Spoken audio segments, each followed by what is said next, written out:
You ever get that weird feeling that you're not completely in control of your own mind? Like some invisible string is pulling your attention away from what you actually want to be doing? Well, today we're going to pull back the curtain on what that force is. And more importantly, we're going to talk about how to get your mind back. So let's start with a scene that, yeah, it might hit a little too close to home. It's the middle of the night, you tell yourself, I'll just check one thing. And boom, 20 minutes vanish into thin air. You've been scrolling through stuff you don't even care about. And it's that sinking feeling, right? That sudden cold realization. My brain is doing things without my permission. And look, that late night scroll, it's not just you. It's a symptom of something way bigger. The average American now checks their phone 205 times a day. Think about that. And get this, that's a 42% jump from just last year. This isn't just a habit, folks. This is a massive rewiring of how we live. So here's the most important thing I want you to take away today. If you feel like you're losing the battle for your own attention, it is not because you're weak or you lack willpower. We have to stop thinking of this as some kind of personal failure. What's really going on here is, well, it's like a silent takeover, a quiet coup against our very ability to think for ourselves, to focus, to just be present. So how in the world did we get here? Well, it was no accident.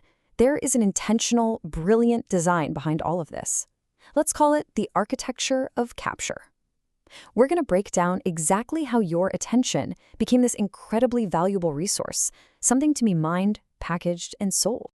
And you don't have to take my word for it. Listen to this from an insider, Tristan Harris, who used to be a design ethicist at Google. He says it all. You're not just fighting a moment of boredom, you are literally up against armies of the world's smartest engineers whose entire job, all day long, is to figure out how to keep you hooked. It's not a fair fight. And they're using these proven psychological tricks to do it. The first one is a mouthful: intermittent variable reinforcement. But honestly, it's just the same principle that makes a slot machine in Vegas impossible to walk away from. You pull the lever or, you refresh your feed, and you don't know what you're going to get. Maybe a reward, maybe nothing. That's the magic ingredient that hijacks your brain and keeps you coming back for more. And this creates what some experts call the dopamine loop prison. Now, here's the really cruel part of the whole thing. Dopamine isn't the chemical of satisfaction. It's the chemical of seeking. The hunt is more thrilling to your brain than the catch. So you check, you get a tiny little hit, and your brain immediately says, okay, what's next? Let's seek again. It's a cycle that feels urgent, but never actually leaves you feeling satisfied. And even when you finally put the phone down, the fight's not over, is it? You're left with this attention residue. You know the feeling. It's that mental itch. Part of your brain is still back in the feed, thinking about that comment, wondering what you're missing. It shatters our ability to be fully present in our actual lives long after the screen goes dark. Now, this whole architecture of capture, it works so well because it plugs directly into one of our deepest human vulnerabilities, our need to feel validated. And that brings us to the core battle being fought for our minds. Let's call it the validation trap. Okay, let's break this down. On one side, you've got internal validation.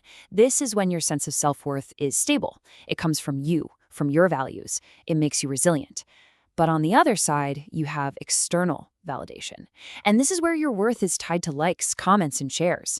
And you can see the danger here, right? It creates this constant emotional roller coaster because you've basically handed over your self-esteem to a crowd of strangers. I mean, think about it. These platforms take our completely normal evolutionary need to belong to the tribe, and they weaponize it. See, we're not just comparing ourselves to the 150 people in our village anymore. We're comparing our messy, real lives to the perfectly curated highlight reels of millions.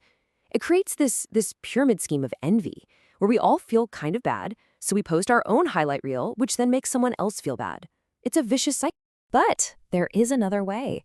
There are people who seem immune to this, who just operate on a different frequency. This brings us to a new kind of hero for our times, a figure we can call the silent sovereign, the person who is cognitively independent. So what even is cognitive independence? It's a skill, and it's the ability to make your own judgments, to make decisions based on your own internal compass, not on what's trending, not on what the algorithm feeds you, and definitely not on what you think will get the most likes. It's about being the one in charge of the technology, not the other way around. So what does this person actually look like? Well, these are the people who get their confidence from within. They'd rather have one deep, real conversation than 100 shallow likes. They spend more time reflecting than they do performing. They understand that the best parts of life are the ones you live, not the ones you post. They are, basically, the boss of their own inner world, and they are very, very careful about who they let in. Now, this isn't just some abstract ideal. Cognitive independence is something you can actually build, like a muscle. So let's get super practical. Here's a protocol for taking back your own mind. Okay, the first tool is what we'll call the autonomy audit. And this isn't about beating yourself up, it's just about paying attention. For just a week, notice why you're reaching for your phone. Are you bored, anxious, lonely? Find your weak spots. Like, for most of us, it's right when we wake up. And instead of counting screen time, try to measure the real cost, the moments of real life you missed. Finally, be brutally honest. Which of your apps are tools that serve you, and which are traps that you serve? So once you have that awareness, you can start your own resistance protocol. First, create friction. Make it just a little bit harder to get to the distracting stuff.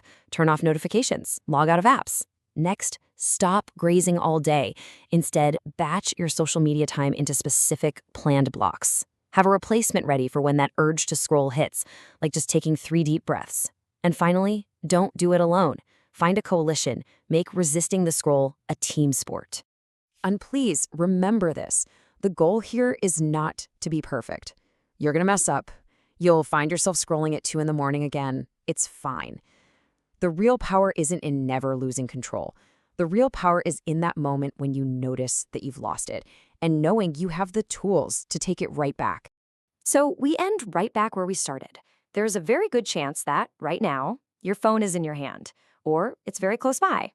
The entire battle we've just spent all this time talking about, it's happening for you in this very moment.